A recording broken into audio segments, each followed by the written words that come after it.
The Sphinx by Edgar Allan Poe.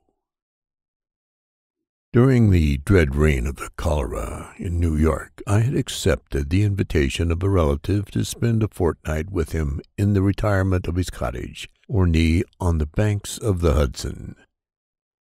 We had here around us all the ordinary means of summer amusement, and what with rambling in the woods, sketching, boating, fishing, bathing, music, and books, we should have passed the time pleasantly enough, but for the fearful intelligence which reached us every morning from the populous city.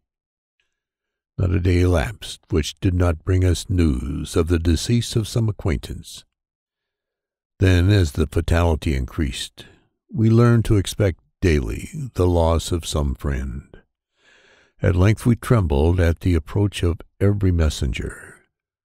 The very air from the south seemed to us redolent with death.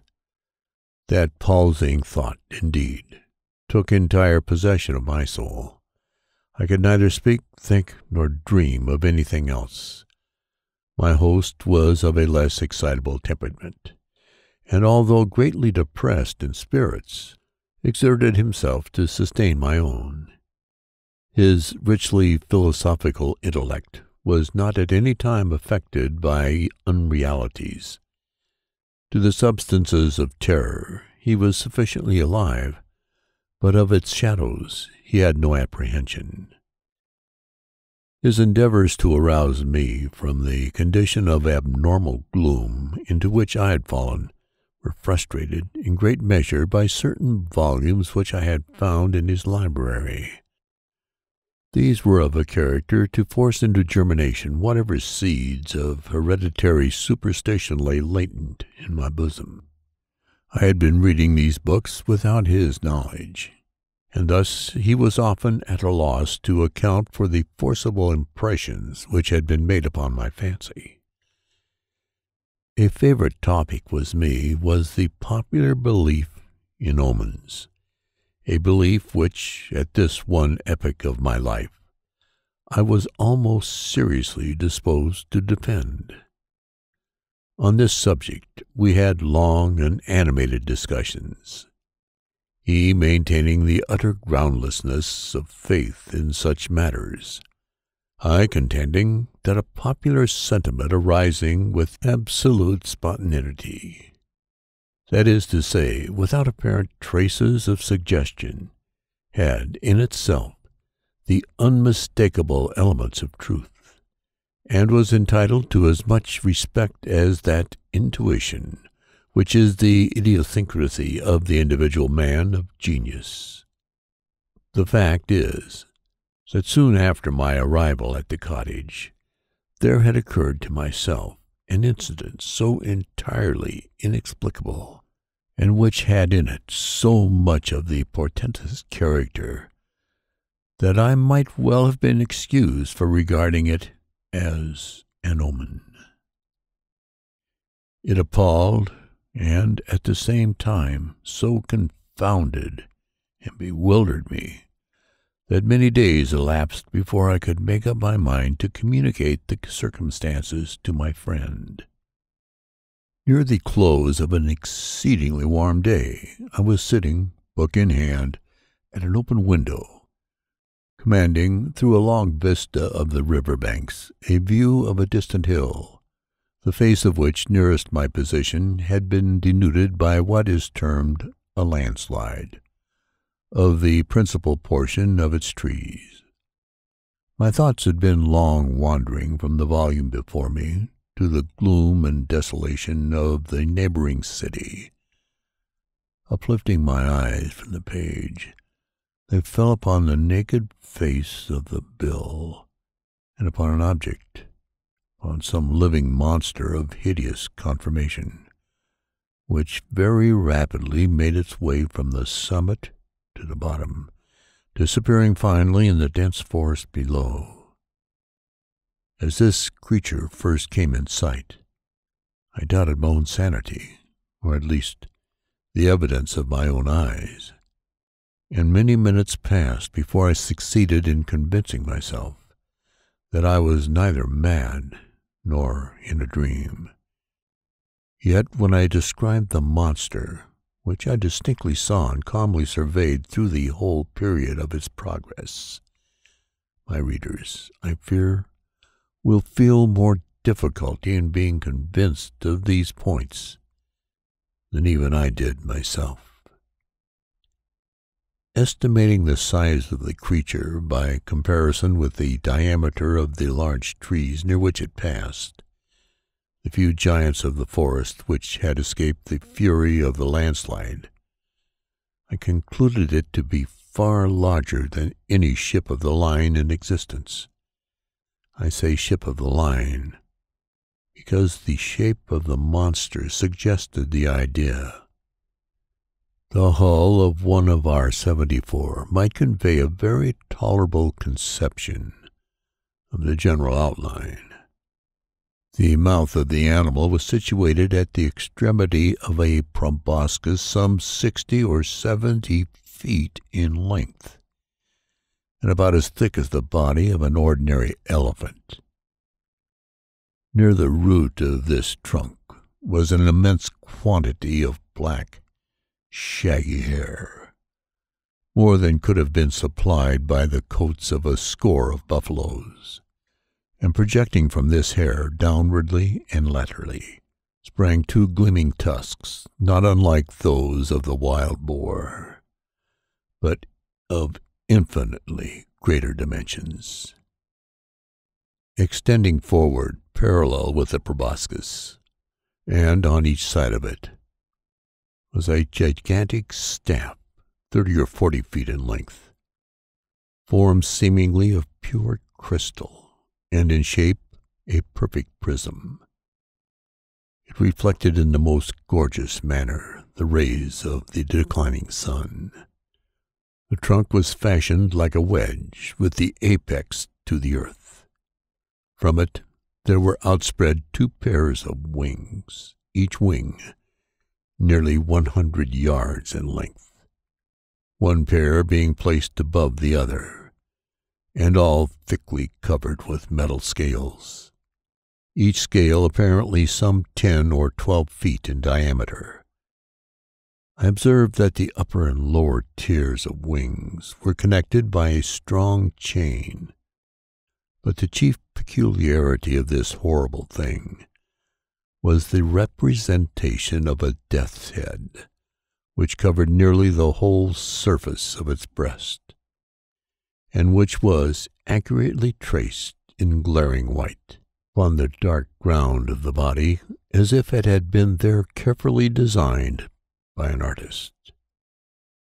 While I regarded the terrific animal, and more especially the appearance on its breast, with a feeling of horror and awe, with a sentiment of forthcoming evil, which I found it impossible to quell by any effort of the reason, I perceived the huge jaws at the extremity of the proboscis suddenly expand themselves, and from them there proceeded a sound so loud and so expressive of woe that it struck upon my nerves like a knell, and as the monster disappeared at the foot of the hill, I fell at once fainting to the floor. Upon recovering, my first impulse, of course, was to inform my friend of what I had seen and heard, and I can scarcely explain what feeling of repugnance it was which, in the end, operated to prevent me. At length, one evening, some 3 or 4 days after the occurrence, we were sitting together in the room in which I had seen the apparition, I occupying the same seat at the same window, and he lounging on a sofa near at hand. The association of the place and time impelled me to give him an account of the phenomenon. He heard me to the end, at first laughed heartily, and then lapsed into an excessively grave demeanor, as if my insanity was a thing beyond suspicion.